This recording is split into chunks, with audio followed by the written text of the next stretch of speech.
Learning second series. It's really interesting to see a lot of faces here. I know you are really interested to gather new knowledge into you.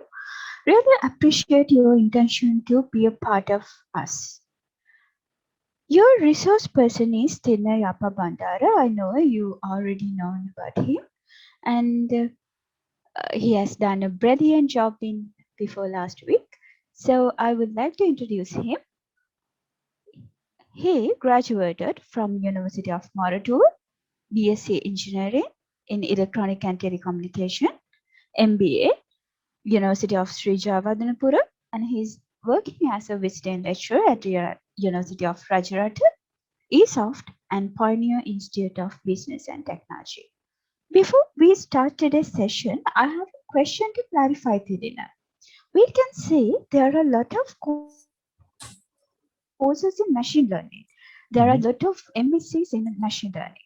But I have a question how we can apply this technology into real world. How we can apply this and why we use this.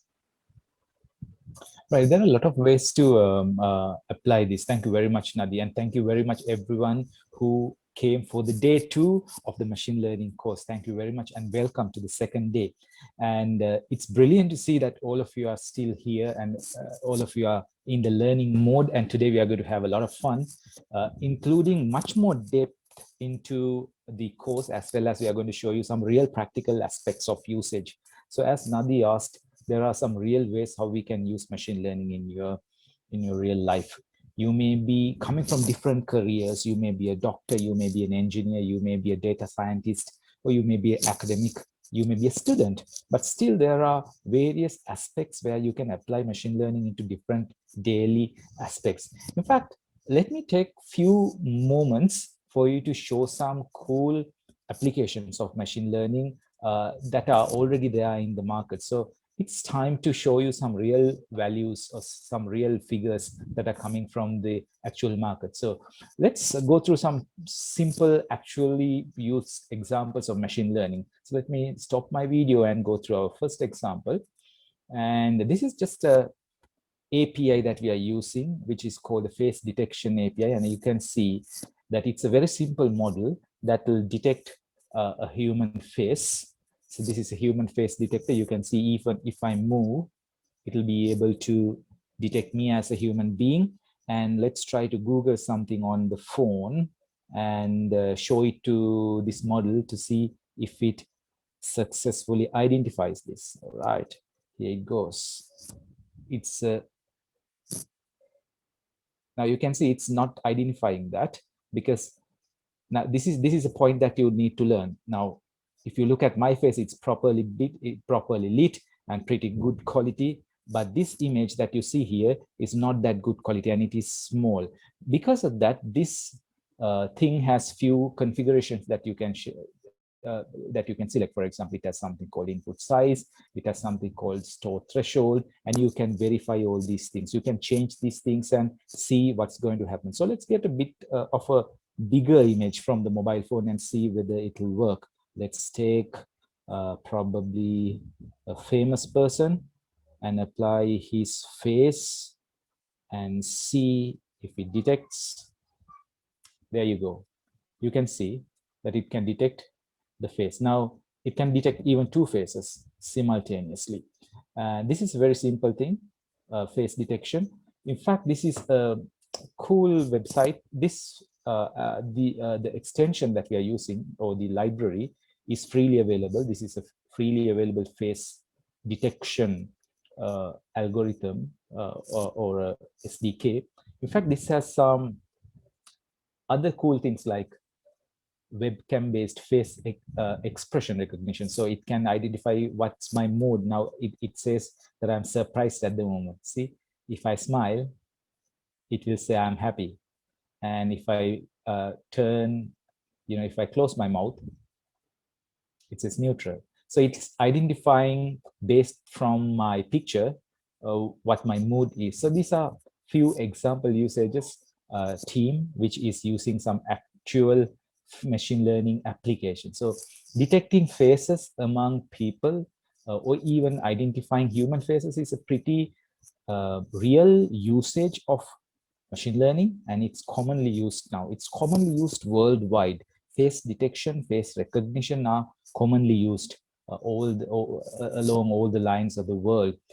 And on the other hand, when you say these two things, face detection versus face recognition, these are two different things. I'll invite you to have a little bit of a kind of referencing onto these two aspects. Face recognition is one, face detection is another one. Recognition is sometimes illegal in some countries, while detecting is not a problem. So I want you to go home, in fact, you're home, and read about these two things, face detection versus face recognition, and you will understand there are some freely available things and there are certain issues in certain jurisdictions. So have a little understanding on that. I'd like to introduce you to another cool thing, which is the second one. And it's kind of related to doodling. So let me turn that on. This is a cool thing that we found. What we need to do is, this is kind of a doodling data set where it is trained to detect what we draw. So I am going to draw something and the model is going to predict what I'm drawing. So how this is going to work is, the system first tell me what to draw, and the model doesn't know what I'm drawing.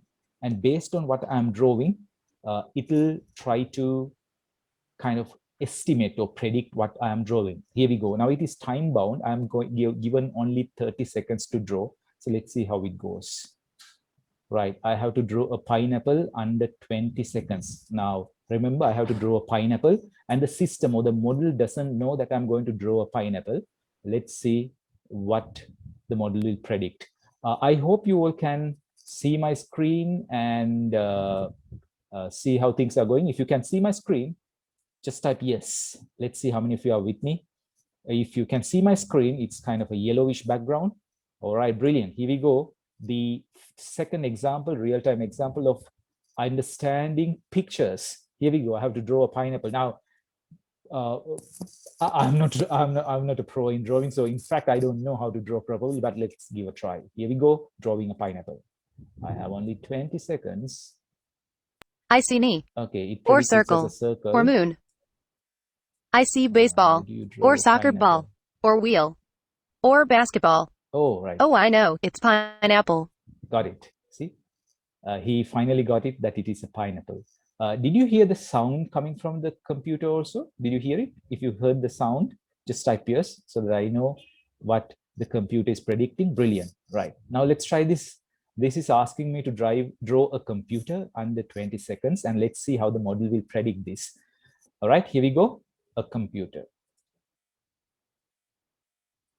I see elbow. Or square. Oh, I know. It's computer. All right. See, it took only about 4 to 5 seconds. All right, now a difficult one. Elephant, let's see. Elephant. I see knee. Or street light. Or golf club. Or saxophone. I see umbrella. What? Or drill. Oh, I know. It's elephant. All right, it's an elephant. See, it got it. Moon. Oh my goodness. I don't know how to draw the moon. Let's try it. I see nose. Or banana. Oh, Banana. I know. It's moon. Oh, moon. Got it. Just 3 minutes. Here we go. The last one. Paintbrush. My goodness. I don't know, in fact, how I to see draw line. Or string bean. I see spoon. Or toothbrush. Oh, I know. It's paintbrush. Oh, got it. Right? You got the idea. So I will do this last one also just for fun. A necklace. I see line. Or leg. Or elbow. Or arm. I really or don't dolphin. know how to Or draw a tooth. necklace. I see strawberry. Or foot. Oops. Oh, I know. It's Oh, necklace. Got it. See, these were certain doodles. Now what it's going to do is, based on these things that it got correct, in fact, all 6 things were correctly understood. Now, these drawings that I did will be added to the current database where the model will improve itself, and they will understand this is a probable doodle. You know about doodles, don't you? So doodles are ways that people will explore their ideas. They will tell about their ideas. So this is another fun thing. So these kind of fun things are happening already in the world. So I'd say, just to answer the question that was posed, machine learning is already there already working and already it has a lot of applications, and it's very, very, very highly used, a lucrative case where people are already using this for physical, practical things. So Nadia, I hope I answered the question. Yes, Tilina, thank you for Thank that. you. There are some questions from last session. Right. Some are saying they are difficult to understand the codes. So I Okay. think we must answer for this question. I'll ask you one by one. Brilliant. So that's a good question. In fact, thank you very much for all of you who were really active in the WhatsApp group. I mean, every day I go through your WhatsApp group. I get up early in the morning, check your WhatsApp group, and I see a lot of activity happening there. A lot of people asking questions, a lot of people answering, and it's a great sign when you become a really good learner. You have to be inquisitive. You have to ask questions. You have to answer when you know the answers. So thank you very much for being really active in the arena. We love your insights, and we know that you are active, and we like that you are taking a lot of care about this course. And most of you were trying to figure out some of the things, and some of you were saying that it's difficult for you to understand what's going in the code. So in fact, that's kind of true. The number one uh, factor that you will need to go through machine learning is fundamental knowledge about Python. So Python is what we generally use for programming here. And it doesn't need to be absolutely necessarily Python, but by the way, people are asking what's the WhatsApp group. Some of you may not know. We have a brilliantly active WhatsApp group, so our team members will be sharing you the link to WhatsApp group. Please do get into the WhatsApp group, because there are a lot of learning partners who will be able to help a lot. So like I was saying, Python is kind of a must nowadays, because it's primarily a brilliant language that is being popularized, especially within the community where machine learning is popular. So if you are getting into machine learning as a domain, I would invite you to start learning Python.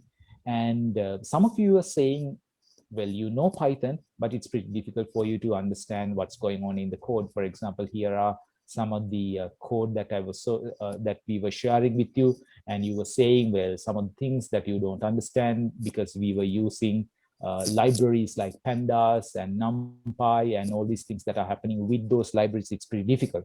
So here's what our advice is. Don't try to learn every word from the first day onwards. It doesn't happen.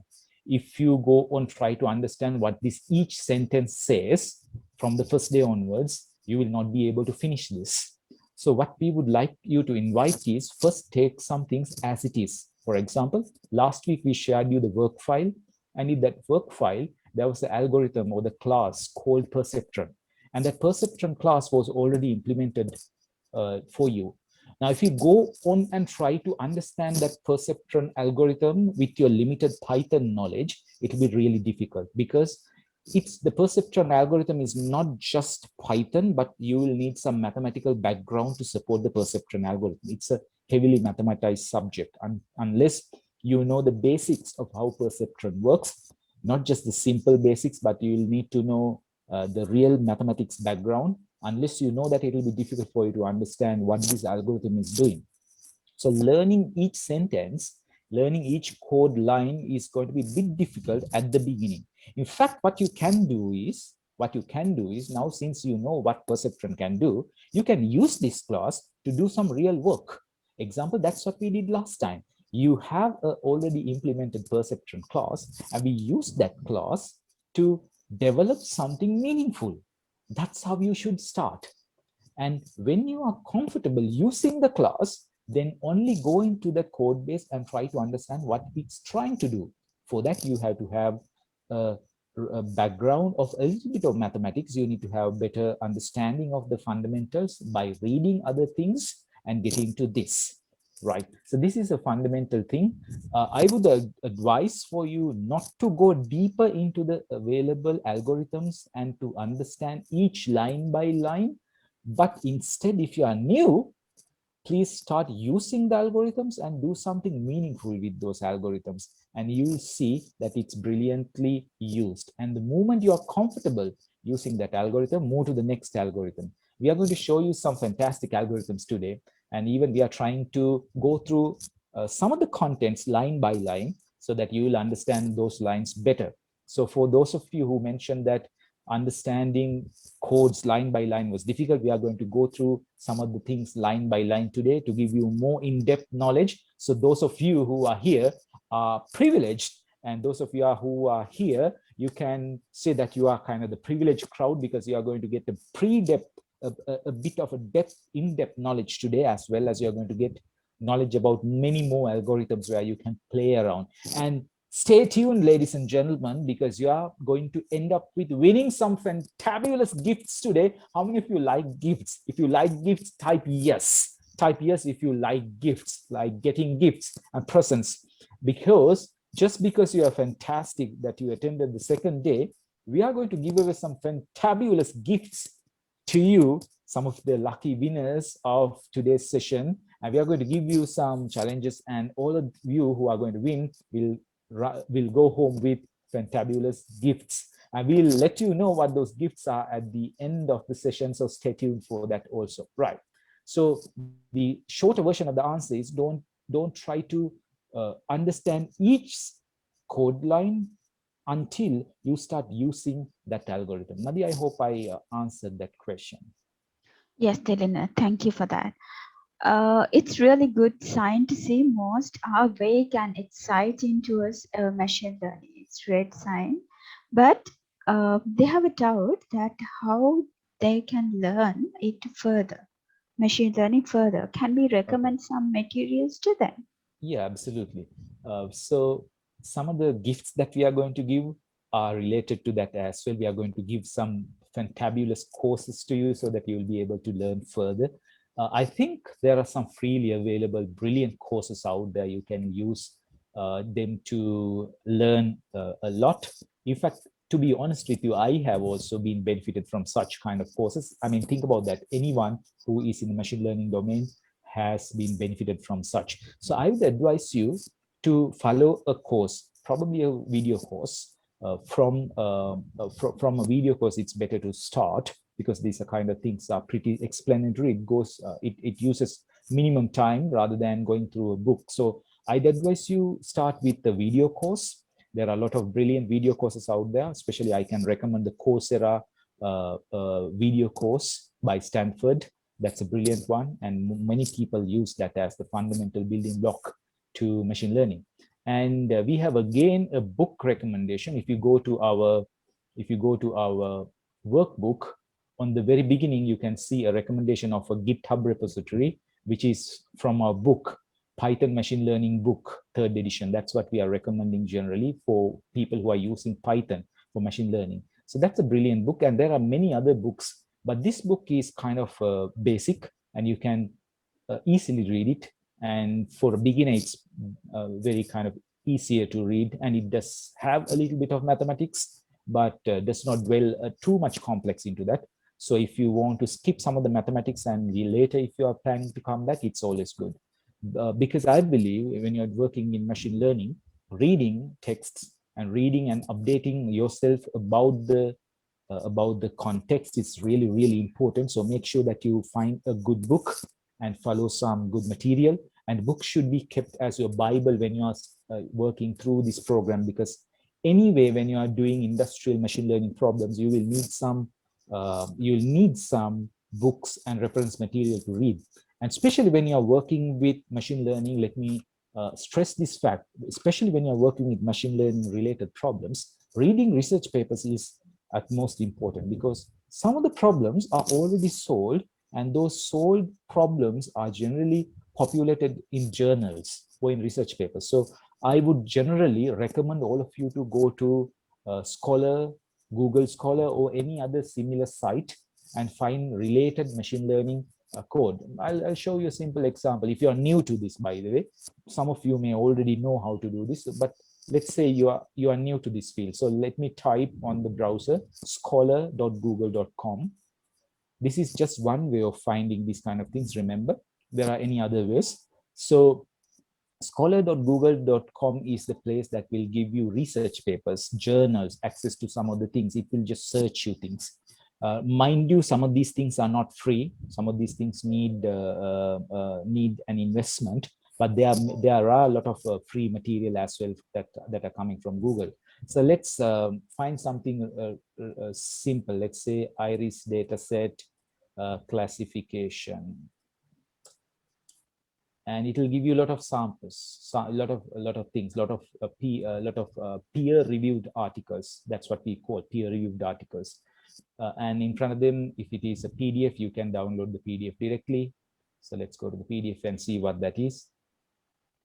Here you go. You have a you have a research paper. So this is a research paper, a peer-reviewed paper, and this is called an approach for iris plant classification using neural network. And you can see who did that, when was it done, which university was it done, and there are a lot of information about that. So I would recommend all of you, this might be kind of the advanced thing when you are really working on machine learning advanced projects. Please start reading relevant papers, journals to keep you updated, because it will give you newer insights about the fundamental problems. So that's kind of advanced. Nabi? Thank you, Dhirinda. Also, they are having some question using Google Colabs as a free tool for testing. So, Okay, right. yes. That's good. So Google Colab, yeah, we understood. We shared you some Google Colab workbook last week. So here's a Google Colab workbook. And if you're new to this, in fact, it's pretty brilliant way to use your Python, because we told you last time. Let me type Google Colab, right? And why we use Google Colab is now, otherwise you would have to install all the difficult libraries, Python, TensorFlow, and all these different software packages and everything onto your personal laptop, which is not fast enough, not processing savvy enough to run some of the algorithms. But what Google has done is Google has provided this brilliant platform where machine learning people can run their code in Google servers. So if you just type Google Colab, the first thing is Google Colab platform. We'll just click on it and you get this one. So let me click on a new notebook. Here I get a new notebook. And this is just the new notebook of Google Colab. And you can see in this place, you can run your Python code. So if you want to run any Python code, you can write your Python code and execute that. So let's do an example and see how this works. So in fact, you can have some text blocks also. So this is a text block, right? This is a text block. This is a text block. You can format them as necessarily, and that's it. You just remember, I just clicked that other part and it's there. And we can even do some other implementations in the other blocks. So let's see here. I'm going to do some very quick Python. Let's call from date time import date today equals date.today print today is today. Let's see if it works. So I just click the mark and it's taking some time. And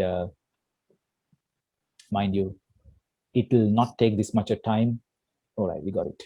So we got the time. So what I wrote here is a very simple Python code, and it just executed Python here on the Google Colab. See, I don't even need to have Python on my computer installed, but generally I'm using at the moment Ubuntu, but it has Python. But even if you don't have Python, it should work. You can use it on Windows even. So Google Colab is pretty good. In fact, I'll show you one cool thing about Google Colab. If you go to runtime and go to change runtime type, you will get some options. We can apply some hardware accelerators. You can apply GPUs or TPUs to the Google Colab environment, where you can use Google's GPUs to run your code. So imagine you are running a very complex algorithm, very complex machine learning algorithm. You can just run it from a Google CPU, or you can apply a Google GPU and run on a Google GPU environment, and you can do all these sort of things. And only finally, when you want to really develop this, you need to compile everything on your computer and find your final block. So for prototyping your machine learning project, this is a fantastic way of doing things. So I highly recommend you to get along with Google Colab if you are not installing everything on your computer. But if you are kind of savvy, a geek, and if you want to install everything on your computer, that's totally fine. It'll take some time, but it's worth investing that time to learn all these things. Nadi? Thank you, Telina. What is this? A CPU, GPU, and TPU. What the difference between the CPU versus GPU?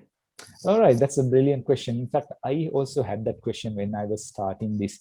People call CPU, GPU, TPU. Uh, is there anyone who is a gaming fan? How many of you are gaming fans? How many of you are into video gaming? If you are a gaming fan, type I am. Let's see how many gaming fans are here in this forum. All right, here we have Primo Nivlin, who is a gaming fan. And we have Sudarshan, we have, oh, brilliant, a lot of people who are gaming fans. So if you think of playing a computer video game, you know, comparing earlier games, video games, and comparing the latest video games, like the very latest video games, those are extremely graphic intensive. You need a lot of graphics to run that.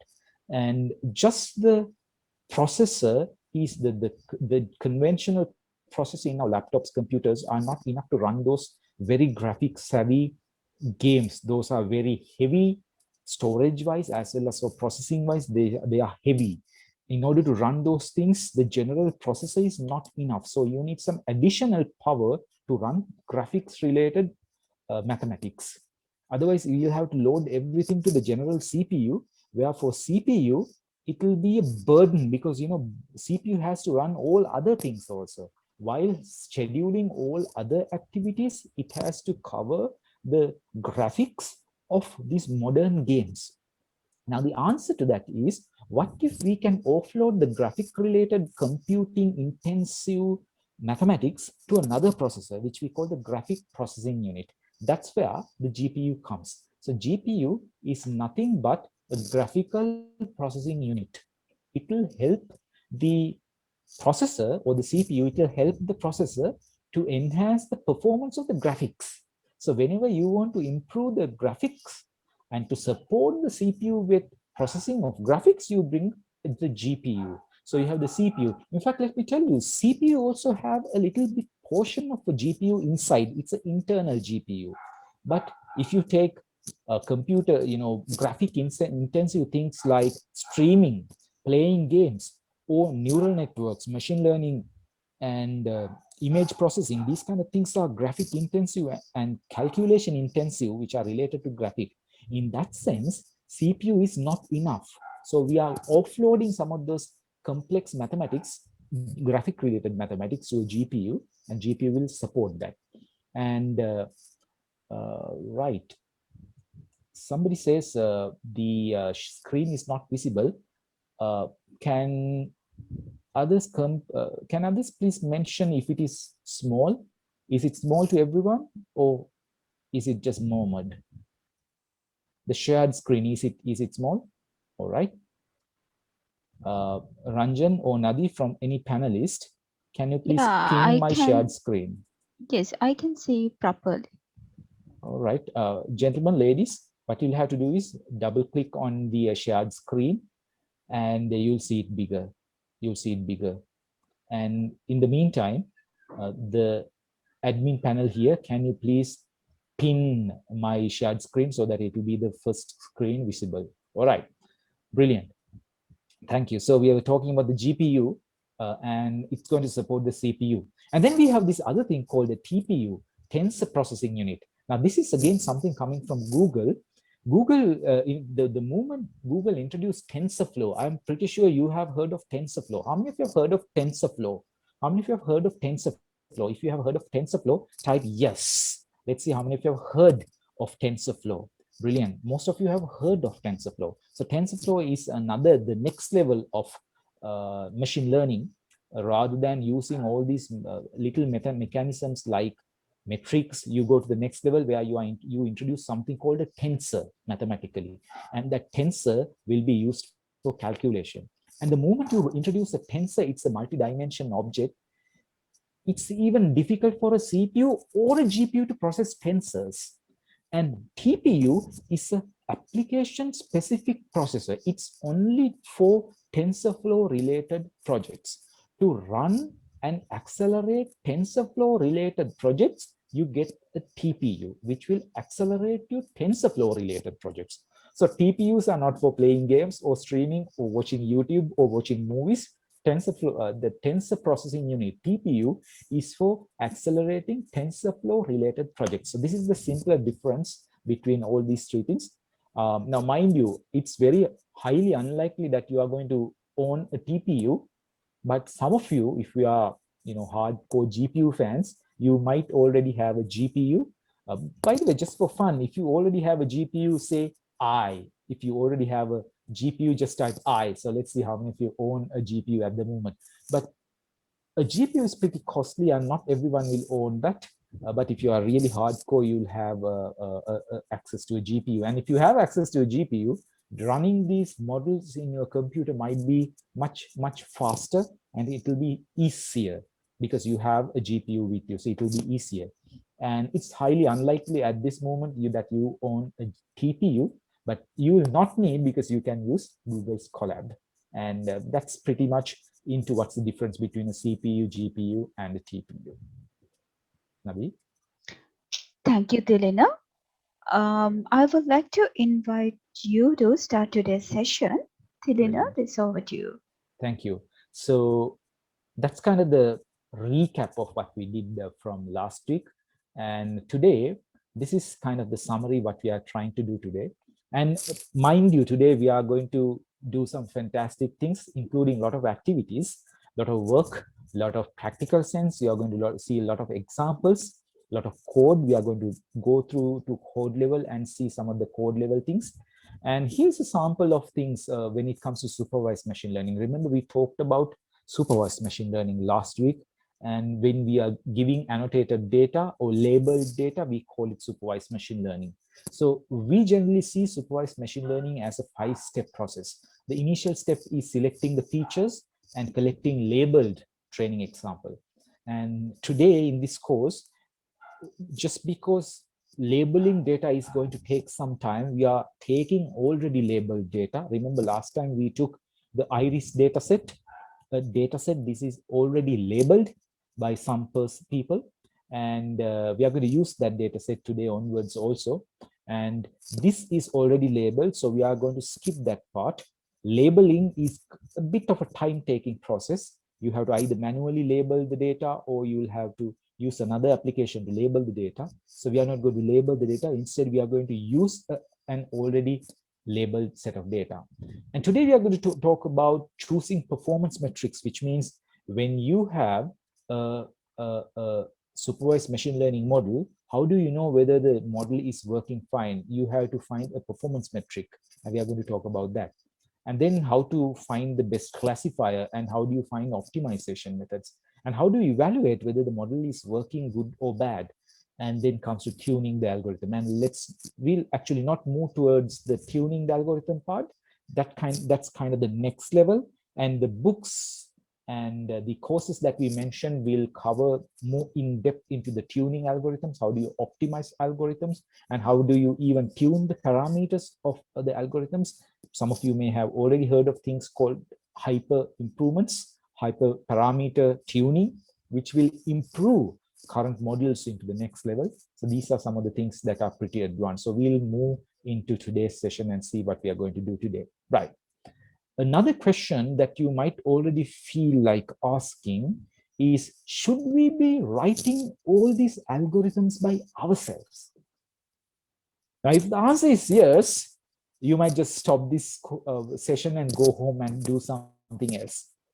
Because you are just starting machine learning, and if I ask you to write all these algorithms by yourself, that will be like, it's not going to work. Because in order to write an algorithm in Python, you just not need only Python, but you need a better machine learning knowledge, a deeper machine learning knowledge as well as a deeper knowledge about mathematics. You need everything to write an algorithm by yourself. I'm not saying that it's not doable, it's doable, but just for a person who's going to start, it's kind of headache. So you might be asking, should I be writing all these algorithms by myself? I mean, perceptron. Last week, if you can remember, we gave you the code. We gave you the code. And if you remember the code, you might remember that we gave you the perceptron algorithm. See, I'm showing you the perceptron algorithm here on the screen. The perceptron algorithm, we wrote it. We wrote that code. And that code we used to run. See, this is the perceptron algorithm. It's called class perceptron. We wrote that code. Now you may be having a question, should I write that code myself every time? And the answer is no. If you are starting, if you are still new to machine learning, you do not need to write your own custom algorithms by yourself. Instead, there are brilliant packages, brilliant software kits, and libraries which already provide these kind of algorithms for you so that you can actually use. And one of the fundamentally beautiful library that is loaded with this kind of algorithms is called scikit-learn. Scikit-learn is a library that you cannot say no. You cannot say no if you are learning machine learning, because scikit-learn is filled with all the necessary components to start your machine learning journey. It even have intermediary and advanced level of things. And you have to remember that you are not supposed to, it's not mandatory for you to write custom things by yourself, but you can use scikit-learn. Some of you are complaining that you can't see the screen, but you are seeing my video, so I just turned off my video. Can you just let me know if the screen is visible enough for you? Because we are going to go into the code level and you need to see the screen, right? Let me share this again.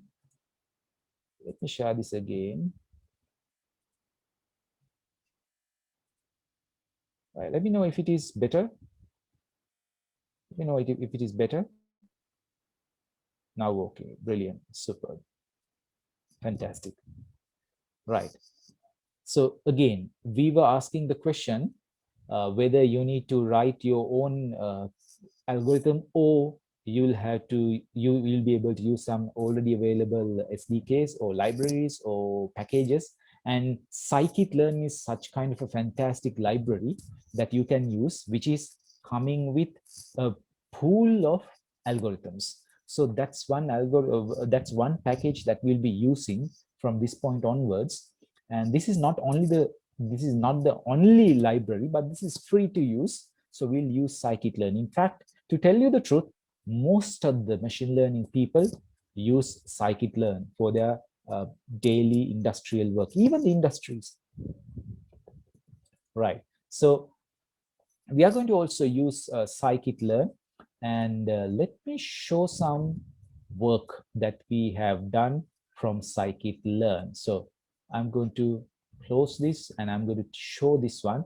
Can you confirm that you can still see my screen and you can read the text on the screen? Because it's pretty important that you read the screen. Can you read the letters on the screen? All right, brilliant. So you can read. So let me go into, so this is the workbook that we shared with you. And today also the content that we are going to talk today is also included in the same workbook, and you can read. So let's see what we are going to do today. And today, just to help you more, we have added a lot of comments for each of the code portion. So for each code, you will get a brilliantly written explanation, and you can read this at home and use this. So here we go into our scikit-learn. This is the way that we use scikit-learn. So from here, we have imported from scikit-learn package something called datasets. And also we are using NumPy. NumPy is again another library. So from scikit-learn, sklearn is the scikit-learn package. we have imported data sets, and later you will see that we are using some other things also. Now, last time you remember that we loaded our iris data from a website, from a URL. But the fun thing is the scikit-learn package contains the iris dataset because it is so much used. It is so much used by the community. Scikit-learn people have already inbuilt this iris dataset inside them. So here we load the iris dataset into a data pool. So we have the dataset. Remember, dataset is something that we imported from scikit library. And in that dataset, we are calling load iris. So now we have loaded our iris dataset. Okay. And then we are loading our data, the features into X, and our class labels are loaded to Y. So let me run this. And you can see that we have class labels and we have three things there, unique three things. Remember, there are three things because iris dataset contains three details about the three basic classes about the iris flowers. So we are using is scikit-learn package, and now our lives are getting much more easier because now you don't need to know the other dependencies, you don't need to know the URLs and things. So it's now getting ourselves easier. Now we have loaded our data set. Let's learn some of the fundamental important things when you run an algorithm which is related to machine learning. The first thing is called splitting data. Now, if you have your data set, you don't necessarily use the entire data set when you are training something. Instead, what you do is you're going to split this data or divide this entire data set into two things. First one is called training set. The other one is called testing set. So what you do is you get the entire data set and split those data into two things. One is called training set. The other one is called testing set. And what you do is you use the training set, right? You use the training set for training the model. You will use the training set to train the model. And you will use the testing set to independently verify if the trained model is working. I'll repeat that again. You will use the training set to train the model. So with the training set, you will train the model and you will test the model using test set. So you have trained the set using training and you have tested the set using test. Remember, these two things are not visible to each other. So when you train, that particular model has never seen the test value. So what you do is you give them the test value and see how does it work. Now you should understand the more training data you have, more test data you have, it's always better. So when you have a data set, it's important that you have a large data set. In fact, when you are working in an industry, if you are solving an industrial problem, you will see that we are going into the data sets of even multiple thousands of data, sometimes even 10,000 data, 10,000 images, if it is image-based things. Because more data we have, more accurate we will be able to predict some of the things. So let's see how we can split this data. So this is the fun thing today. We are going to go through each of these concepts and see how we are going to practically do this. Right. This is the way that we are going to split the data. Now see, we are still using our scikit-learn package. See, this is the beauty. In scikit-learn, most of the things are already inbuilt. You don't need to even think about how to write these codes. So this is already inbuilt. Testing and training data split is already inbuilt in scikit-learn, and it's called train test split. And what you do is you import that particular component from the scikit model selection package, and you will just split data. So this is the function to call. You have a train test split function, and you can see here what is needed, right? You have two arrays. First one is X. X is the array, and You can see these are sequences or arrays. Y is the second array. Remember what X and Y are? X are our features, Y are our class labels. So here's our features, here are our class labels. X is our features, Y is our class labels. And then we have something called the test size equals 0.3. What is test size equals 0.3? In fact, what it is says, if you can basically read it later at your leisure, we are asking the system to distribute the entire data set into two, and 30% should go to test data, rest of the 70% should go to training data. So when we have done this, there will be 70% data going into training, 30% into testing. Got it? There is 70% going into training, 30% into testing. I have written them, so you can read this. And what's this other one called random state equals 1? Now, what this does is a very important thing. What this does is when you mention that this is equal to 1, your internal data set will be randomized before splitting. Otherwise, all common data will go to one section. All commonly related data will go to training data, and it will be biased.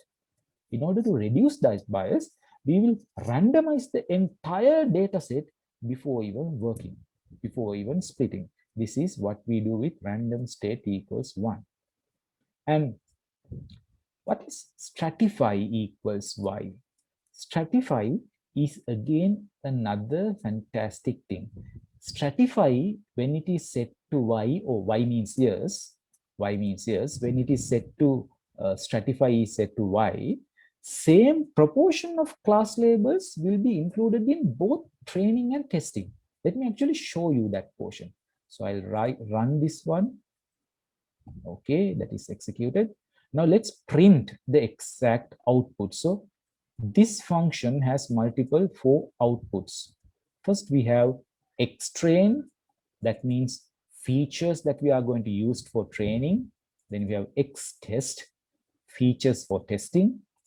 ytrain, output for training. ytest, output for testing. So we have two things now: training data set, testing data set.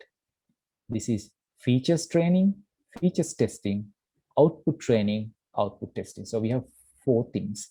Let's see whether these things are stratified. Look at this. I'm going to print some things here. What's first that I'm going to print? I'm going to first print what my Y looks like. Y means, what is Y? Y, if you can remember, is our output or the classes. Now this is Y, right? Let me run this again. You can see labels in Y are 50, 50, 50. These are equally distributed. That's what I mean by stratify. So when you say stratify, the output classes will be equally distributed between everything, between the classes. See, when you take Y, these are equally distributed, 50, 50, 50. And when you take ytrain, it's again equally distributed, 35, 35, 35. When you take ytest, again equally distributed, 15, 15, 15. And see, this is again beautiful. When you have 50 in the actual data set, 70% is in the training, 30% is in the testing. So now we have done that good. In fact, let's do something else. Let's change this into X. We'll see the features. I'll only run that. Oh, sorry, you can't do that. That's a feature array. So unfortunately, you can do that because it contains multiple values, but Y contains only one value. So you can't run bin count there. In fact, you got the value understanding. Stratify means the same number of options or the same number of proportions will be included in all the labels. That is stratification. All right. Are we good up to now? Are we good up to now? Okay, here's a question that somebody has put. Can a model check itself while training? Well, that's a good question. While training, there are methods to check whether it is doing good. That is what we called last time convergence. we can see whether the model is actually converging. Converging means it is training itself to be better. An idea can be received about a model if it is converging. If the model is not converging while it is running, we know something is going wrong. I'll give an example. Remember, we used the iris dataset. Iris dataset was a linearly separable dataset. Remember last time we talked what's linear separability? Now, we talked about the perceptron model. You remember from our last discussion, perceptron algorithm will work only with linear data. Now, if the dataset is not linear, perceptron algorithm will not improve. Okay, it will not improve, it will just stay there. So by looking at the convergence or how much improvement it is making, we can see if it is actually learning to be better. If we don't see that it is converging as the number of iterations are going on, we know that something is going on. Otherwise, what we can only do is, that's the only thing that we can do. Otherwise, we'll have to stay until the training is complete and see the accuracies. But if you know that the algorithm is not even converging, that is a sign to say that you have some problem, right? So these are bit advanced things. If you are interested in that, you'll have to learn few things called learning rate, how to adjust the learning rate. If it is a faster learning rate or if it is a slower learning rate, what's the learning rate? So this is a kind of a tip, advanced tip for you if you are interested in learning more about the about machine learning. I want you to read something called the learning rate. Read learning rate, and with learning rate you can understand what we just mentioned about convergence. All right, so now we have already split our data into two sections, training data and testing data. Right, let's pause here for a moment. If there are any questions, just type. Are we all good? If you are all good until now, and if you're having fun so much, and if you are learning a lot, see, remember last time we mentioned you will learn a lot if you're having a lot of fun. So are you having a lot of fun, and are you learning a lot? If you are learning a lot and if you are having a lot of fun, just type yes. Let's see if you are having a lot of fun and if you are learning a lot. Brilliant, brilliant, brilliant. And mind you, remember you'll have to drink some water.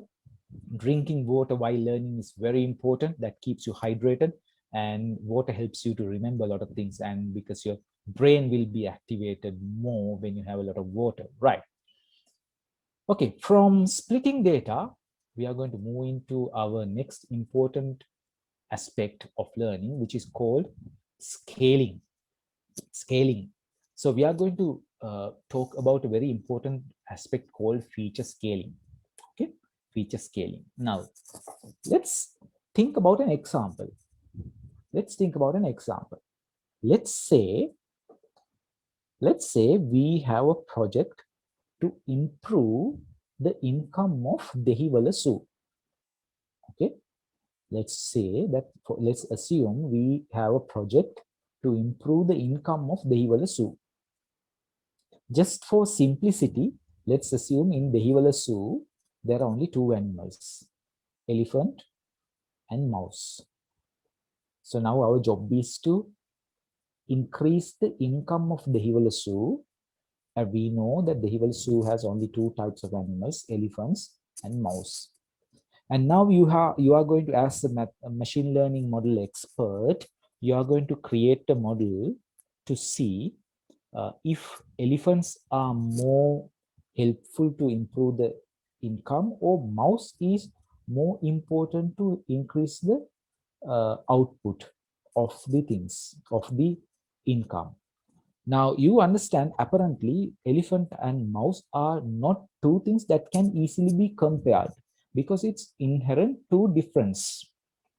These are two different sizes. So it's pretty difficult for you to compare these two features. One is an elephant, the other one is a mouse. just like this. Imagine there are few features which are not with the same scale. One feature might be in centimeters, where the other feature might be in kilograms. You understand what we are saying, right? So one feature might be like an elephant, the other feature might be like a mouse. But it doesn't tell you, remember, just because mouse is small, you can't say mouse has a smaller contribution to the income. You can't say that. Just because elephant is bigger, you can't say because of the elephant you get most of the income. You can't say that. So you can't undermine the mouse, and you can't even overpromise for the elephant. Just like that, imagine you have multiple features. One feature is in kilograms, the other feature is in liters, right? One feature is in kilograms, the other feature is in liters. Something like this. Remember, something like this. Let's say somebody says, let's try to analyze corona. And here are thousands of data sets. First feature is the weight of a person. Second feature is the level of hemoglobin in the blood. Third one is whether you have corona or not. Let's take only two features. So first feature is weight, is in kilograms. Second feature is how much hemoglobin do you have in your blood. And you know the unit for hemoglobin is something else, not kilograms. Huh? You don't measure hemoglobin in kilograms. It's maybe in how many hemoglobin per cubic centimeter or per cubic millimeter, something like that. These are two different things. So weight is like the elephant, number of hemoglobin is like the mouse. You can't compare these two things because those two things are not ideal. And if you try to compare elephant with mouse, it's not that rational. So we have to bring them both into same scale. And that is what we call feature scaling. You are scaling all features into the same level. You are bringing all features into the same level. This is what we call feature scaling. So elephant and mouse will have the same importance in our data set. We are not saying elephants are more important, or even we are not saying mouse is less important, but we are giving the same importance to all the features.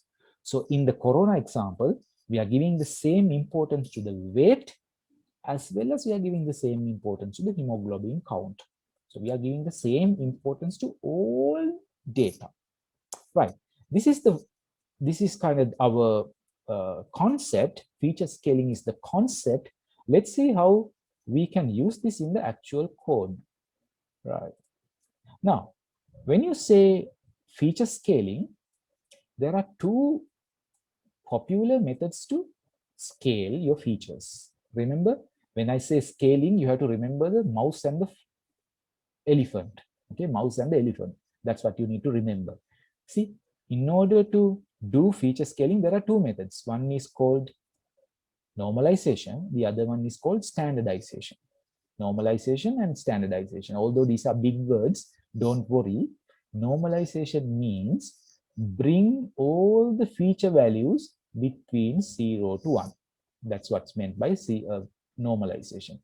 It can be in kilograms, it can be in rupees, it can be in liters, it can be in cubic centimeters, or whatever the unit. What you do is bring every value to a number between 0 to 1.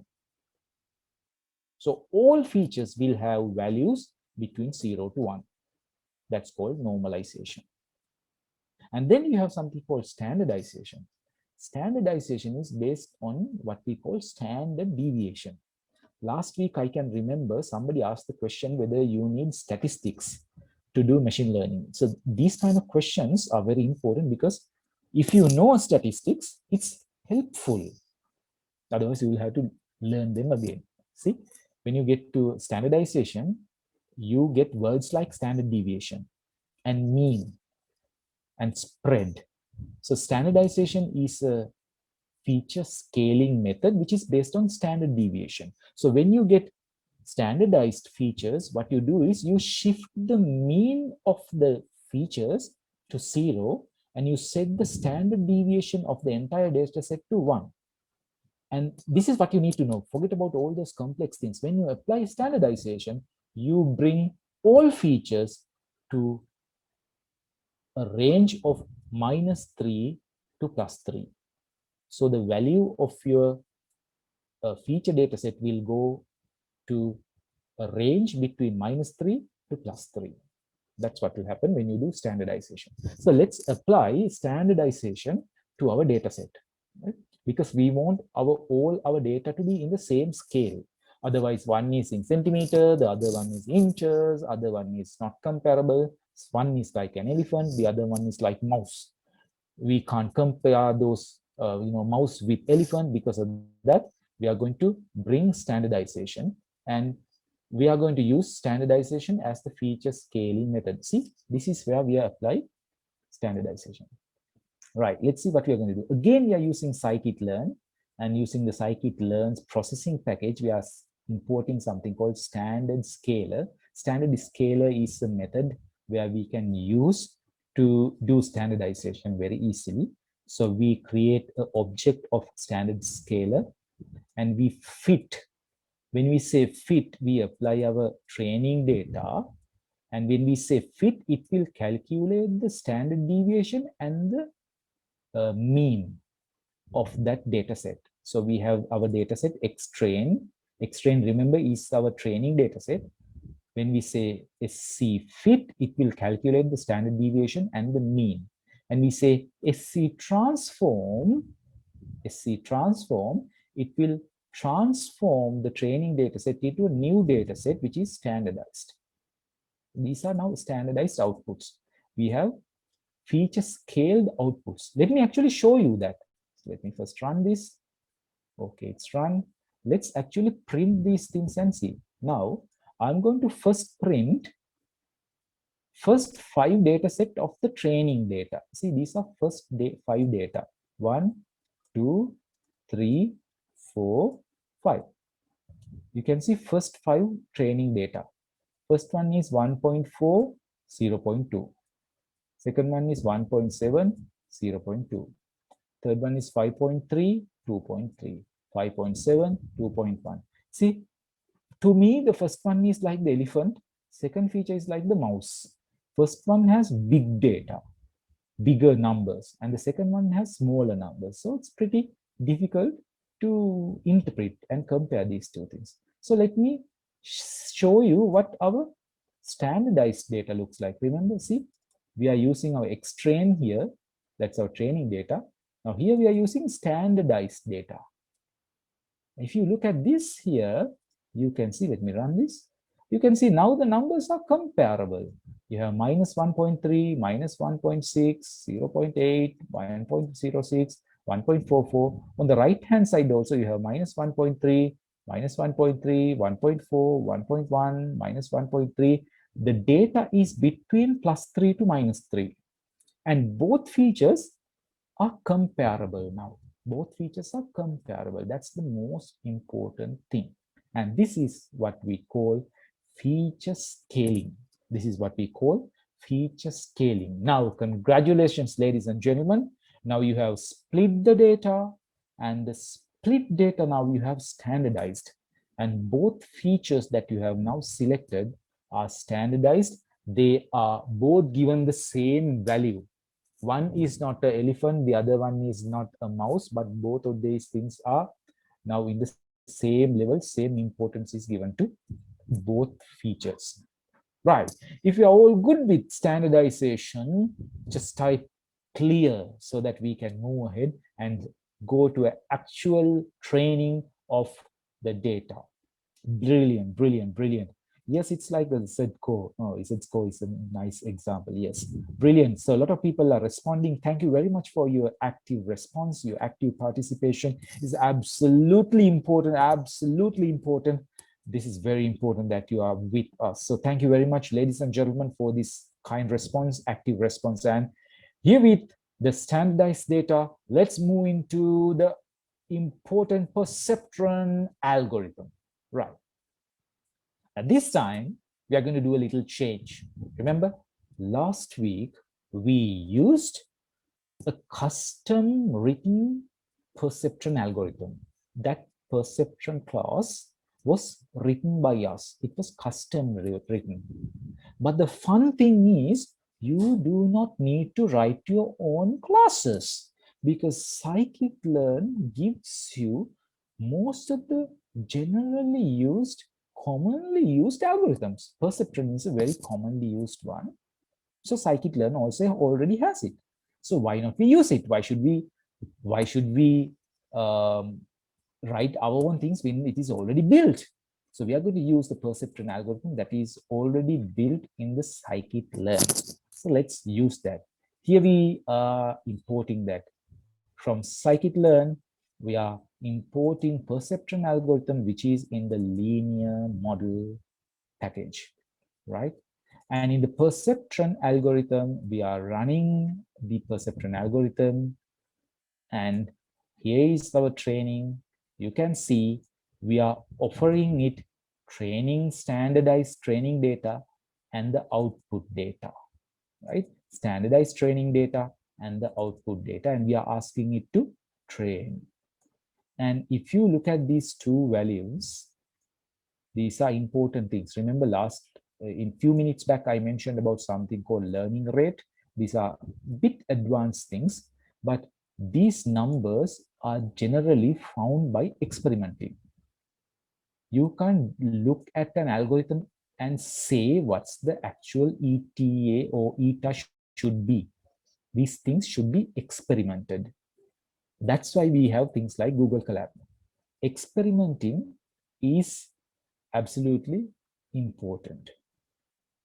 Because of that, you'll have to experiment these numbers and see. So what you have to do today is, when we have this data workbook, in fact, you already have the workbook, so there's no need to share. You already have the workbook.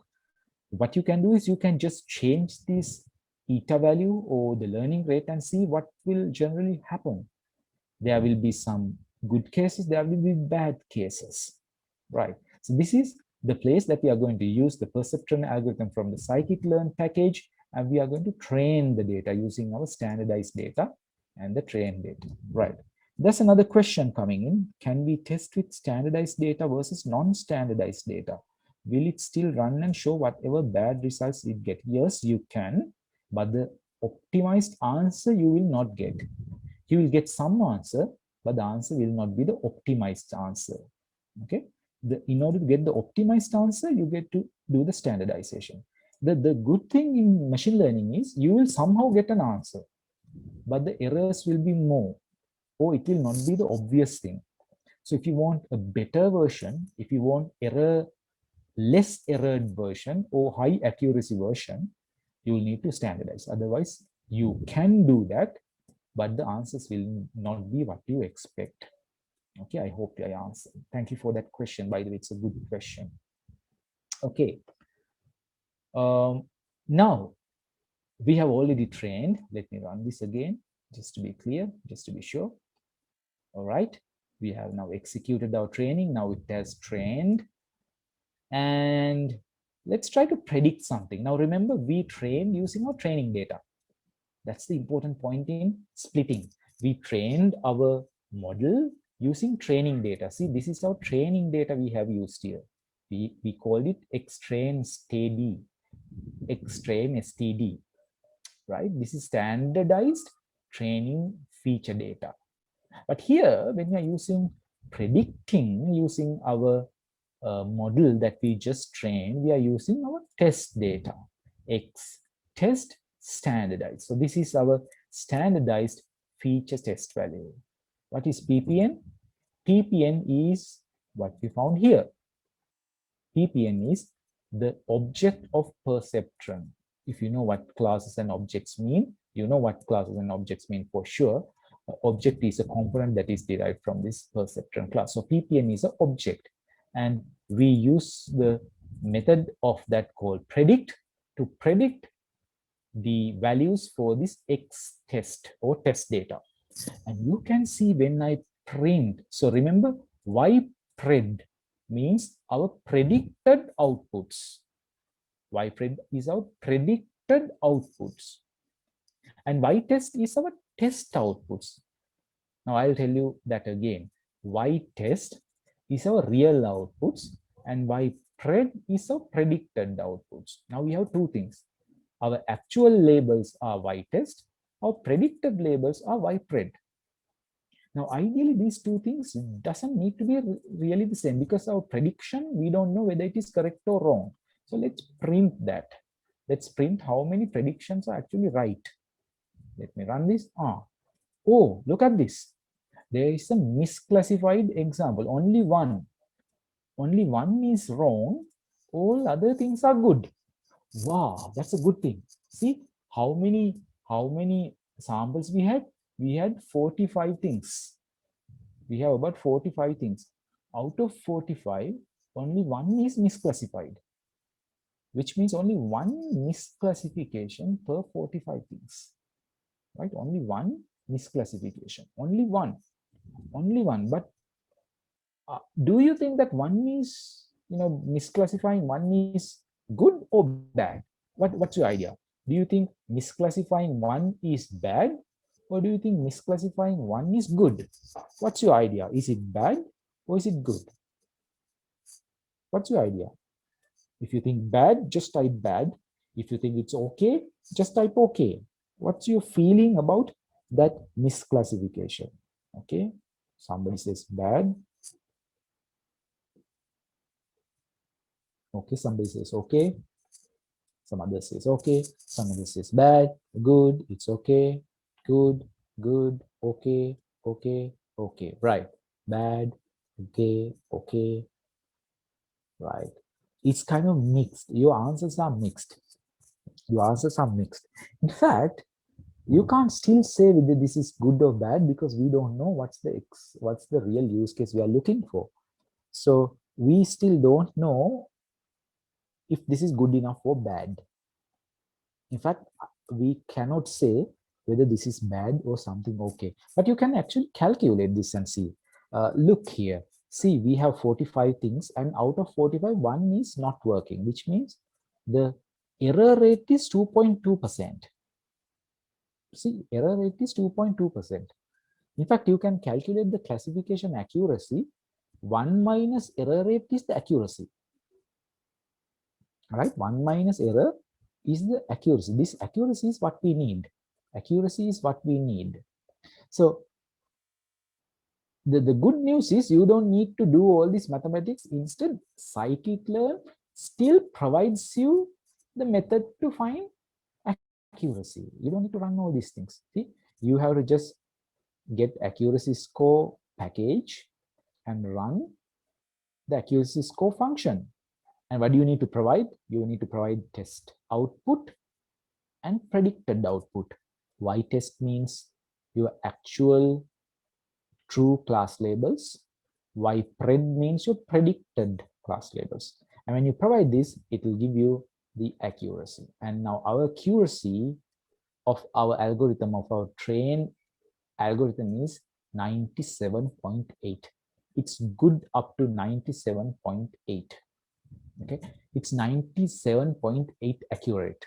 Now, if you ask from me, if 97.8 accuracy is good enough, I would say absolutely good enough, because having 97.8 accuracy means good.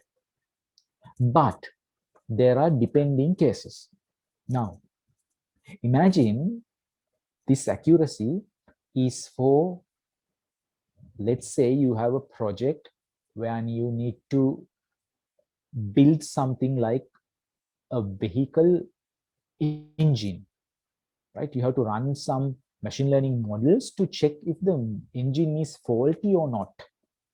So you run the machine learning algorithm, and you are going to say if this engine is good or if this engine is bad in the factory level, right? In the factory level, you're going to say, looking at the picture, you're going to say whether this engine is good or if this engine is bad, right?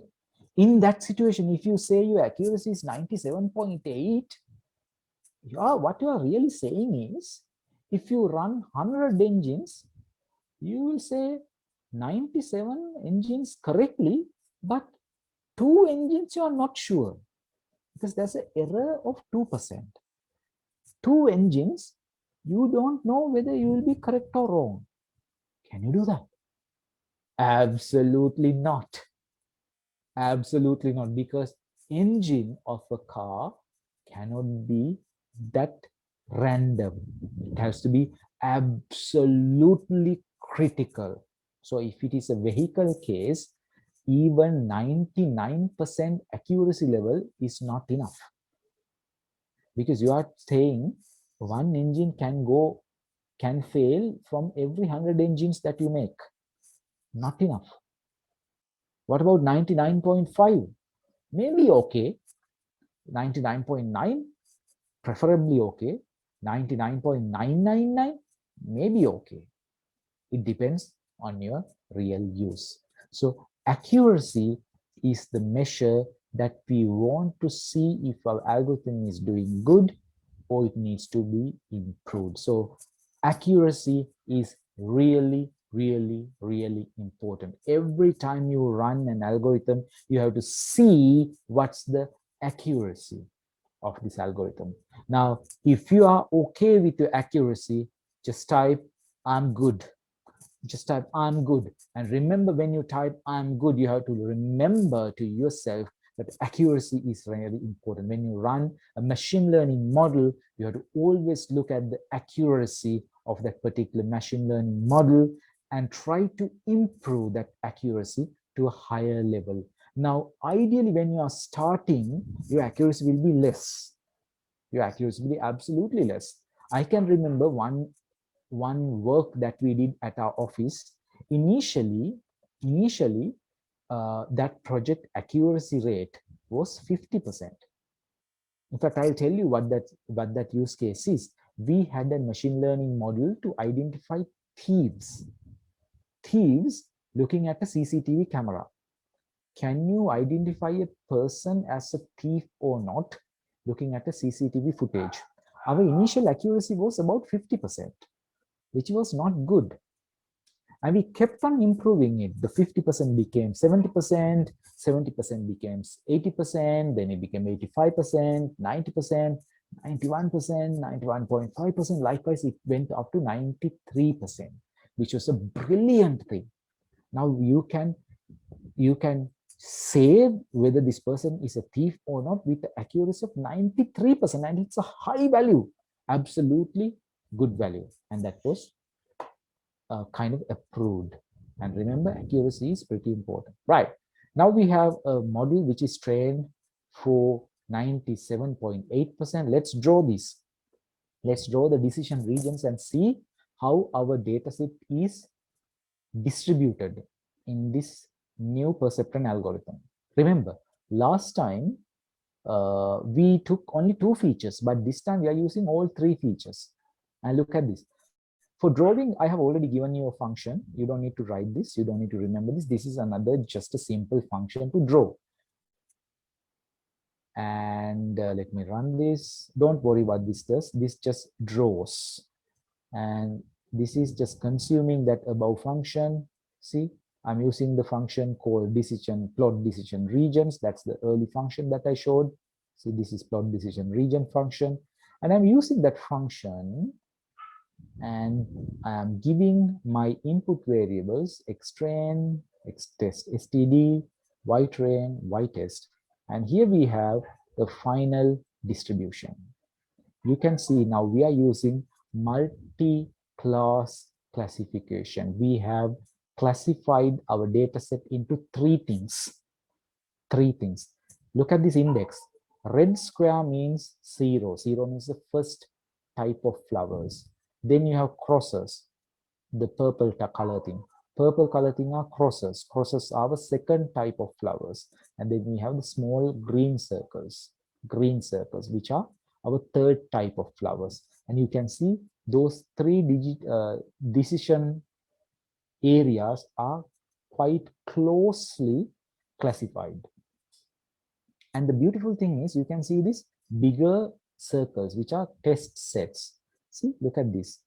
We considered 30% of the real data be test sets. So we can see some small circles. Those are tests.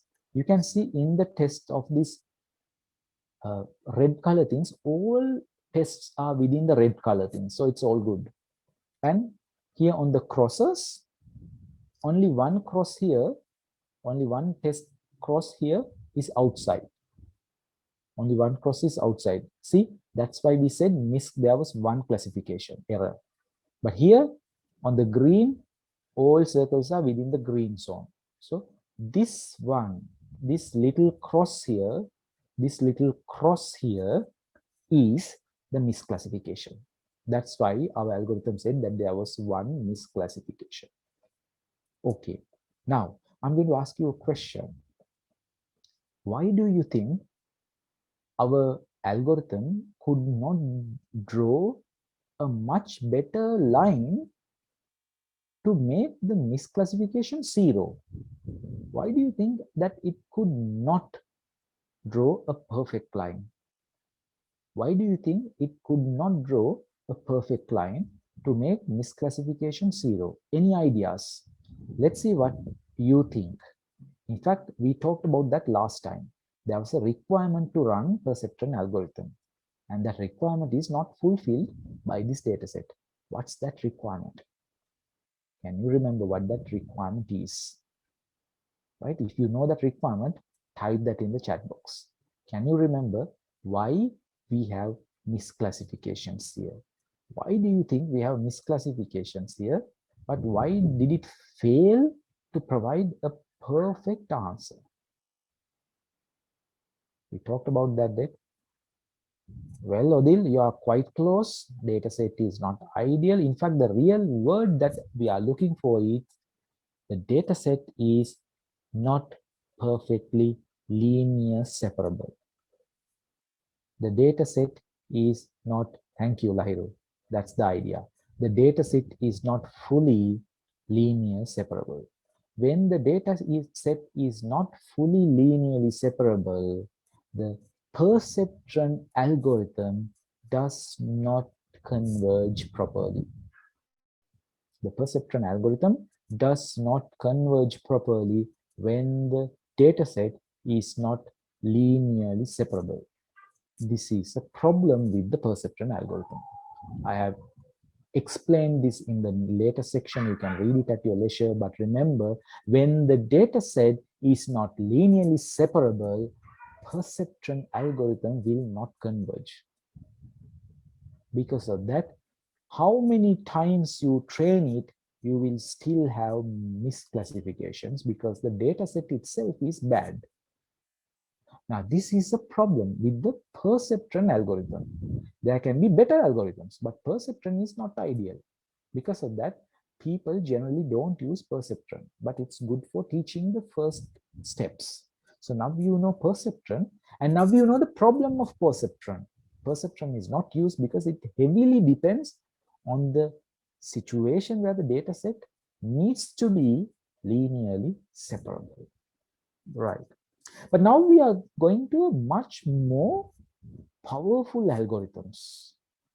We are going to go for much more powerful algorithms. And the second algorithm that we are going to look is called logistic regression.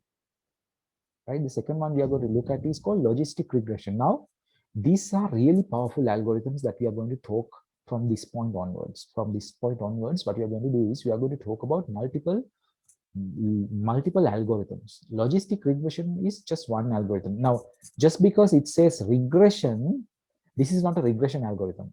This is a classification algorithm. In fact, it can support multi-class classification. And logistic regression is a powerful algorithm which is based on logarithms. And it's pretty important. Probability, it's based on probability. And our recommended courses and our recommended texts will tell you more about logistic regression, and you need to learn about logistic regression with a little bit of mathematical background to learn what's actually happening in the logistic regression.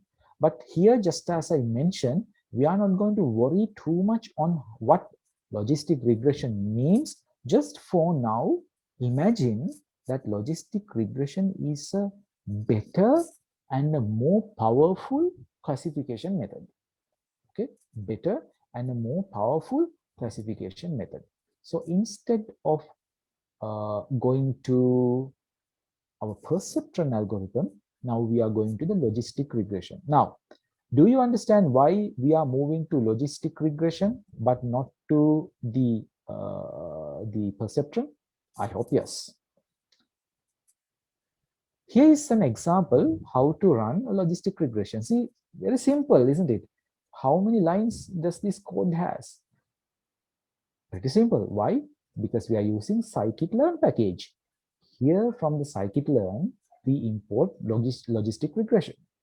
And here we create a logistic regression object. We have given some example values. There's something called C, there's something called random state, there's something called solver, there's something called multi-class, multiple parameters. And we have given some tested numbers. These numbers should be experimented, as I said. And then we have fitted our numbers. And then we have drawn the decision tree. Let's kind of execute this again. And here is our decision regions. Now this is different to our earlier thing. Remember, this is our earlier thing. These were like different, and this is again bit different, bit different. Now you can't in fact say whether the earlier one is better or this one is better, but only thing that we know is this is much more powerful than the earlier case. So even if your data set is not perfectly linearly separable, this might work, but it totally depends on your data set. So this is an example of the linear regression algorithm. Now, if you watch here closely, you can see here few crosses are outside the purple boundary. See? If you can see my mouse pointer, you can see few crosses are still outside the boundary, and few dots, green dots, are outside the green boundary. Now, this is a kind of a difficult case to omit.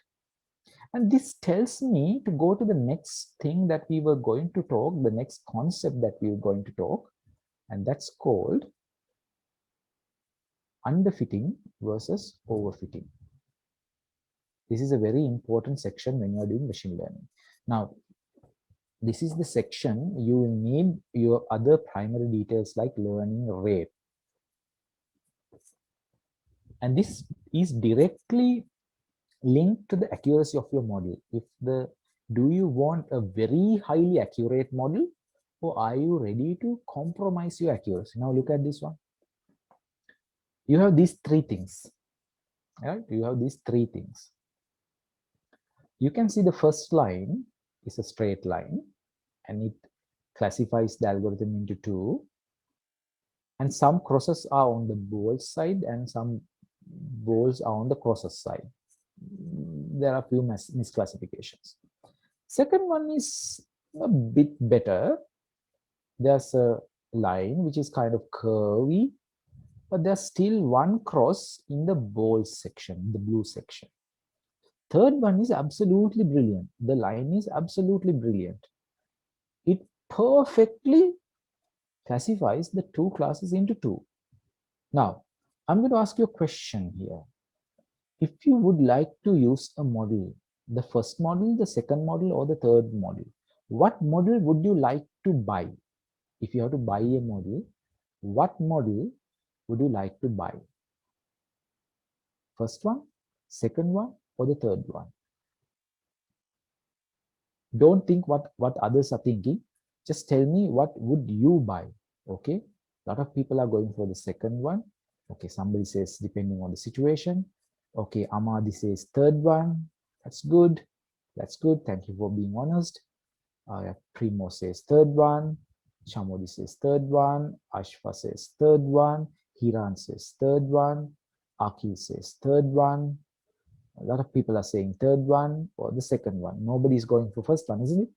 Okay, nobody's going for the first one either. It's the second one or the third one. So some people are giving me some politically correct answers. Depends on the situation. Right, that's what we generally call politically correct answers. Depends on the situation. That's a good answer, by the way. But here, well, yes, it depends on the situation. But if you want to buy a model, the first one, second, or third one, I would generally buy the second one. Here's the reason.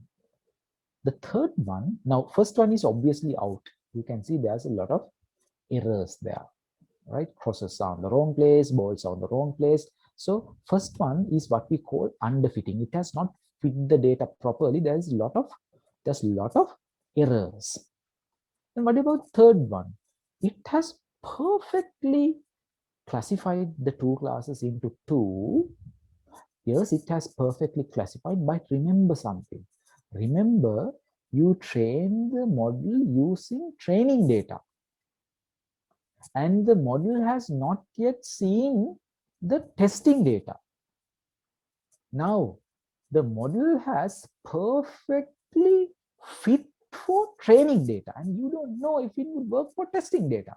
Sometimes this overfit third model might completely fail when that model see the testing data, because you are more likely with the training data.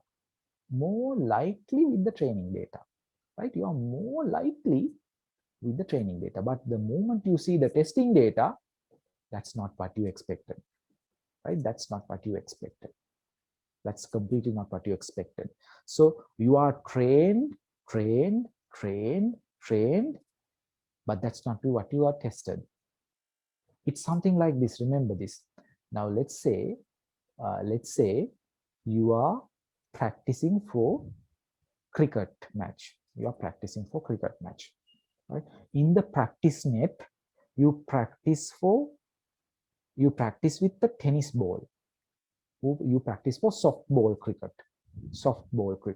You practice very well from early morning to the night. You practice with softballing. So you practice your front foot, you practice your back foot, you practice bowling, you practice your wicket keeping, you practice your fielding, you practice so hard. Unlike Sri Lanka cricket, you practice hard, right? Now you are perfect at softball cricket, which is called overfitting. Now you are absolutely good with your soft cricket. Now you are ready for your first international cricket match. So you go to the stadium. Now you are ready, and they quickly announce that this is a leather ball match. My goodness, you practice perfectly for softball cricket, and now you have to test yourself with leather ball cricket. My goodness, those are two different things. Third one, my friends, is like that situation. You have practiced perfectly for softball. The moment you introduce hardball, things might completely be wrong. You don't know. There's a high risk there. So it's better when you are going for training not to overfit data and even not to underfit data. You have to go for good compromise. So overfitting and underfitting is always bad. Always you'll have to compromise some of the things. So when you are practicing, you'll have to practice with soft balls as well as with hard balls. You'll have to compromise a little bit of practice with hard ball, but practice with soft ball, because it's always better to have that compromise. But overfitting to only one is not that good, right? Not that good. So make sure, this is a life lesson, by the way, ladies and gentlemen. Don't overfit to one aspect. Instead, you will have to have a good compromise. Good compromise. Be very specific. Be very open to challenges that are coming, because the real world out there is not black and white, my friends. The real world is not black and white. If you learn to see only the black and white, the moment you come to the real job, you may understand it's neither black nor white, but it's actually gray. So overfitting is bad. Underfitting is also bad. Good compromise is what you should expect, right? All right. Now, let's move ahead. We were talking about linearly separable problems. Linearly separable problems. But do we always get linearly separable classes? No. Here's an example of a non-linearly separable class, right? We are going to use that kind of a data set now. But before that, I have drawn another one here, which is called support vector machine algorithm. So now we have talked about perceptron algorithm. Then we talked about here the logistic regression. And here's our third one, which is called support vector machine. Some of you may have already heard of support vector machines. And here's a simple, see how many lines? It's only 2 lines to train a support vector machine in scikit-learn. Now you can be, talking to your friends with a lot of confidence. You can run a support vector machine for a simple algorithm, simple data set, and classify a data set into 3 classes with support vector machine in just 2 lines without even installing one software in your laptop. It's fantastic. And it is pretty brilliant. It's pretty brilliant. So you're doing fantastically good. Right. Let's move into the next one. When you talk about support vector machines, there's a special category of support vector machines called kernels. The importance with kernels is this. See, we were talking about linearly separable data. Now look at this one. You completely understand that this is not linearly separable, right? There's no line that you can draw to separate the two data. So it's not linearly separable. What can you do about that? We have a big problem now. If it is not linearly separable, you can't apply perceptron, you can't get a good understanding from logistic regression, and even SVM you can't. But that's where a different version of SVM will help you. That is called kernels in SVM. In that, what we do is a fantastic thing. What we do is you get this data, input data, and you project that data into a higher dimension. What does that mean? See, you see that this data is now 2-dimensional. You have an x-axis and y-axis. Through another method called projecting, you will convert this 2-dimensional data into a 3-dimensional data set.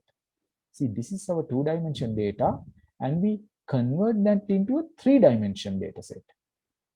And when you draw the 3-dimensional data, wow, now those 3-dimensional data can be separated, not with the line, but with the plane.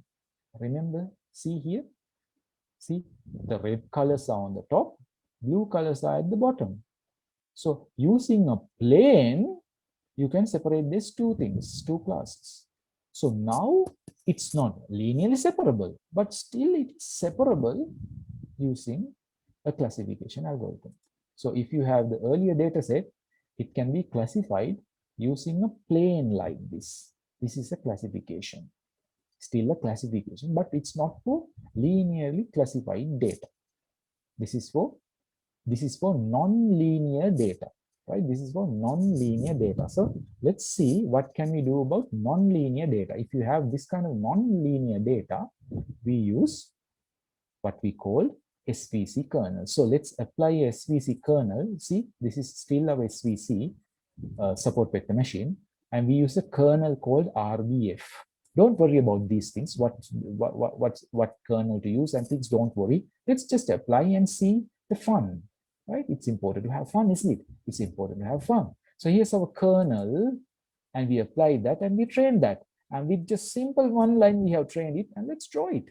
The moment you draw, here are our 3 regions. Now it's better.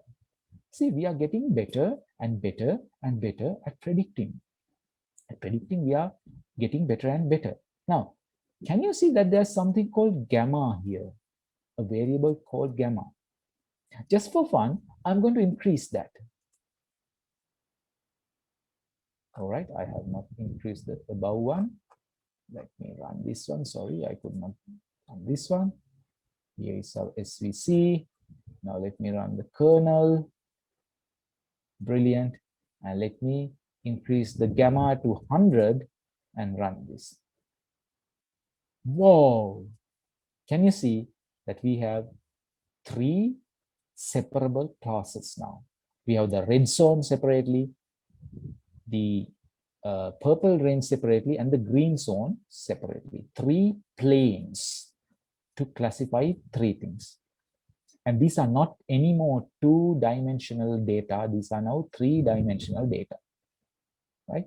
Now, okay, Odil asked how to get the coordinates for the z-axis as we don't have it in our data set. Right, you are correct, because for this data set, this is just a 2-dimensional data, but we have another process called projection where based on the value of each feature, we can project 2D data into 3D data. The value of features can be used, right? If you want Odil or anyone who are interested about this, see about projection. I have given some examples, some example values, some example descriptions. You'll be able to get more data on that. Okay, this is a good question. So we are transforming 2D data into 3D data when you have non-linearly separable. But this data set is not very good for this SVM example because our data is a little bit linearly separable. It's okay. We don't need this much of complex algorithms for this simple data set. And here's another algorithm which we call decision tree. A decision tree is again a sample algorithm. See, this is the output of a decision tree. You will create some rectangular shapes in the decision tree to separate three things. This is called decision tree. Decision tree is based on questions, right? Now let's see. Here's an example. Let's say you want to take a decision whether you're going to stay in house or you're going to go beach or go to find a movie. Let's see how we take that decision. Do you have work to do? If you say yes, you will have to stay in. If you don't have work, no. Would you like to look at out? Is it sunny? Let's go to the beach. Is it overcasting? Let's go running. Is it rainy? You'll have to see if the friends are busy. Are friends busy? Yes, we'll stay in. Are friends busy? No, let's go for a movie. This is how we really take decisions. That's why we call it a decision tree. Based on that, we can ask these kind of questions from our data set, and we use a decision classifier to run decision tree. And here is our final explanation. And there's another final thing that we want to show you. It's called random forest. It's an advanced version of decision tree algorithm. When you can even combine multiple decision trees together where you will find a random forest. See, these names are pretty good, pretty brilliant, fantastic names. So here's our random forest algorithm. See, you can see the same data set. We have applied multiple algorithms. Just to summarize, we have applied these multiple data sets and multiple algorithms to our data set. So we have applied logistic regression.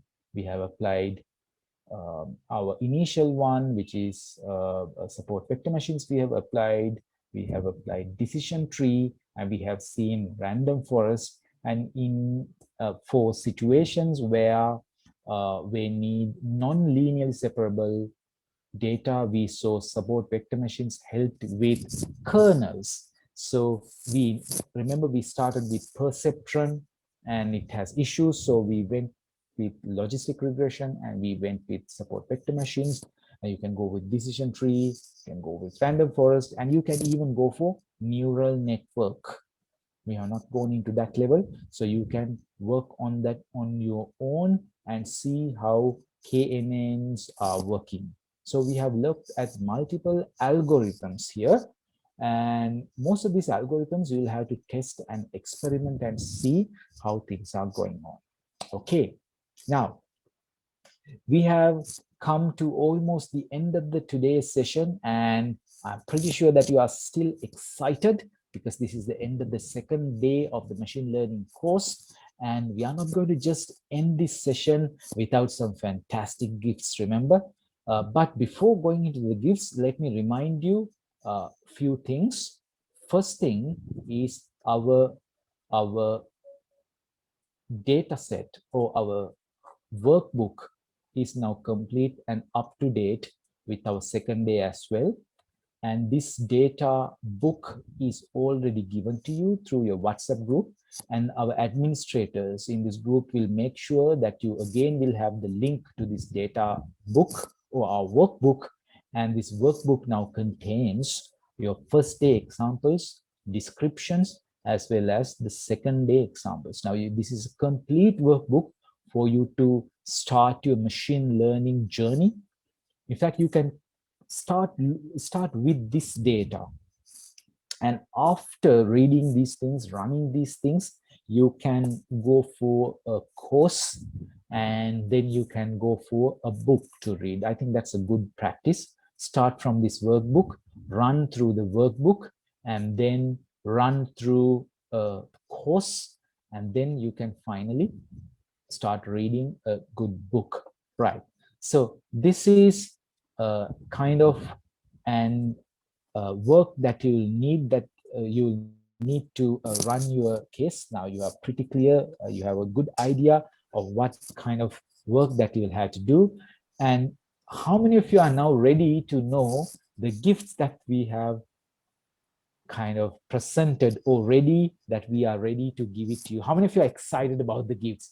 Tell me I, if you are interested to know about the gifts that we have, make ourselves ready to be given to some lucky winners of this program. Remember, only those of you who are here on the second day will be benefited from this one. So brilliant. So we have brilliant number of people, a lot of people who are interested.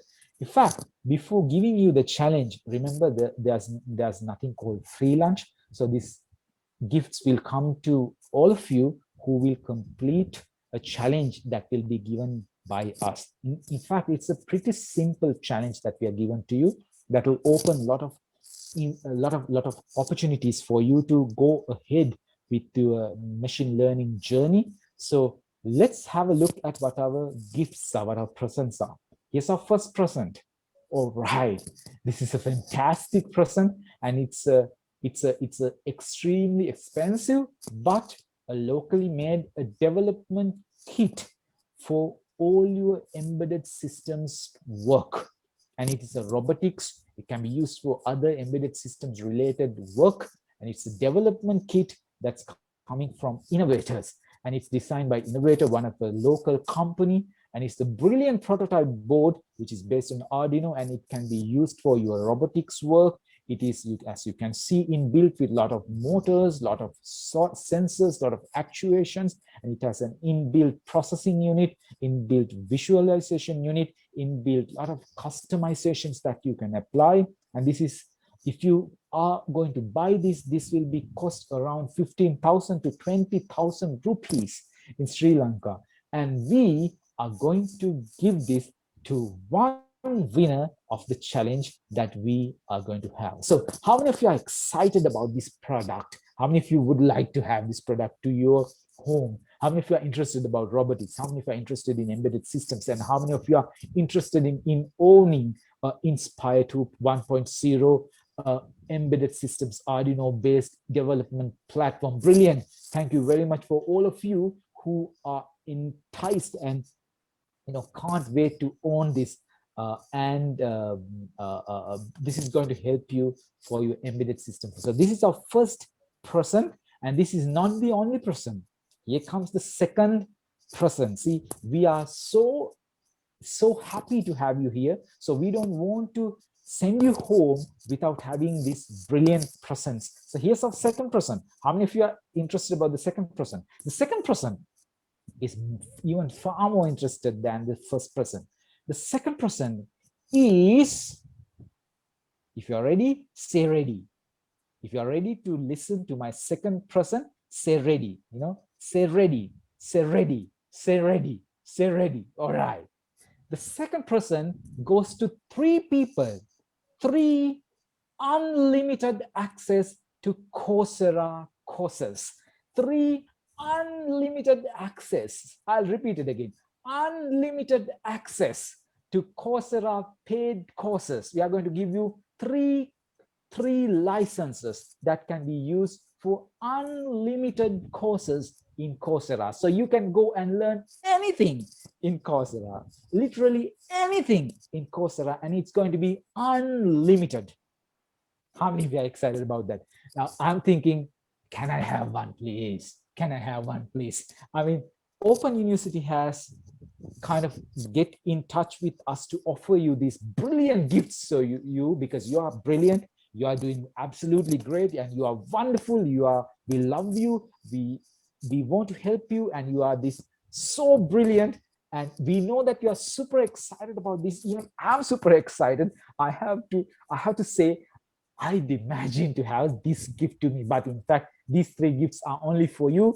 I don't get one. Probably they'll be, thinking about me. I'd like to have that gift, but these three gifts are for you, those of you who are doing brilliant. And there's a simple challenge we want you to follow. And I know that you are absolutely fantastic and you want that second gift. Think about that: unlimited access to Coursera courses. And it's unlimited. I mean, you can learn anything. And it comes with partnership with Open University Sri Lanka. So let's see what this challenge is. Remember, you have a challenge to complete. And when you complete this challenge, we are going to select the winners. The first winner will get the Inspire 1.0, the development kit, and the next three winners will get access to 3 unlimited licenses for Coursera with partnership with Open University. All right, here comes the challenge. So if you are ready for the challenge, type challenge, type challenge, type challenge. Let's see how many of you are ready for the challenge. Remember, you are given 1 week to 2 weeks, maximum 2 weeks, maximum 2 weeks. Within 2 weeks, you have to complete this challenge. And whoever sends us the best challenge, 40 people are going to win this, right? Brilliant, brilliant, brilliant. So here is what we are going to see. Here's the challenge. The challenge is this. We are going to give you a data set, something pretty similar to the IRIS data set. Something pretty similar to the IRIS data set. This is a data set that can classify between 3 types of penguins. Earlier, we were talking about the flowers, but now we are talking about 3 types of penguins. Someone is called chinstrap penguins, the second type is called gentoo penguins, and the third type is called Adelie penguins. So this is a data set. You can read the data set at the top, and this data set is for you to classify these 3 types of penguins. So what do you have to do? This is what your challenge is. Pretty simple challenge. You will have to create your own Google Colab workbook. You will have to create your own Google Colab workbook. And you have to use this data set, and you have to write an algorithm. You don't need to write your own algorithm. You can use scikit algorithms. That's totally fine. But use a scikit algorithm and classify the data set into 3 different classes with the maximum accuracy that you can get. And show us a classification algorithm with the maximum accuracy. And how are we going to evaluate your work? We will look at your code. We will look at your accuracy. And most importantly, we will look at how much description have you provided in your descriptions. So you have to comment, you have to describe your code, and you have to code using scikit. It's okay to use scikit. So most importantly, we will look how much you are creative.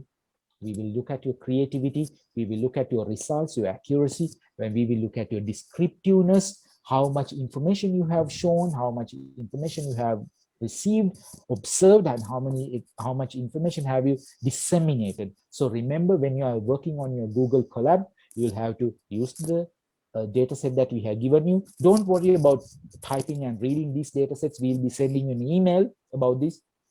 So we'll give this data set to you. This is a freely available data set. Use this data set and make sure that you run a good classification model to classify these 3 types of lovely penguins, and run that classification algorithm with better accuracy. Come up with better accuracy. Make sure that you put enough comments, and make sure that you have described your learnings as much as possible.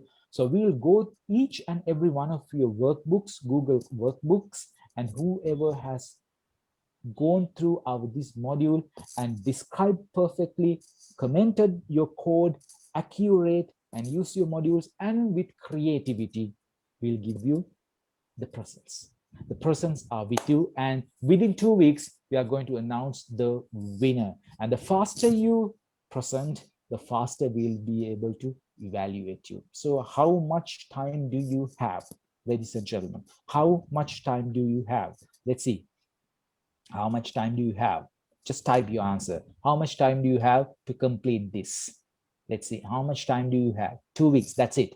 That's it. You have 2 weeks. And through email, you're going to get this. And in the email, we will mention you a email address or some other method for you to submit your work. For you to submit your work, we will send you the place through email. So when you are working, make sure that you update in the email address that we are going to supply through another email message that we are getting. Brilliant. So we have come to the end of the session, and that's the final slide here, ladies and gentlemen. By the way, we have completed 2 days of fantastic learning, and I'm so happy that a lot of people are here. Fantastic, ladies and gentlemen. You have been absolutely awesome crowd. You have asked questions. You have absolutely brilliantly interacted.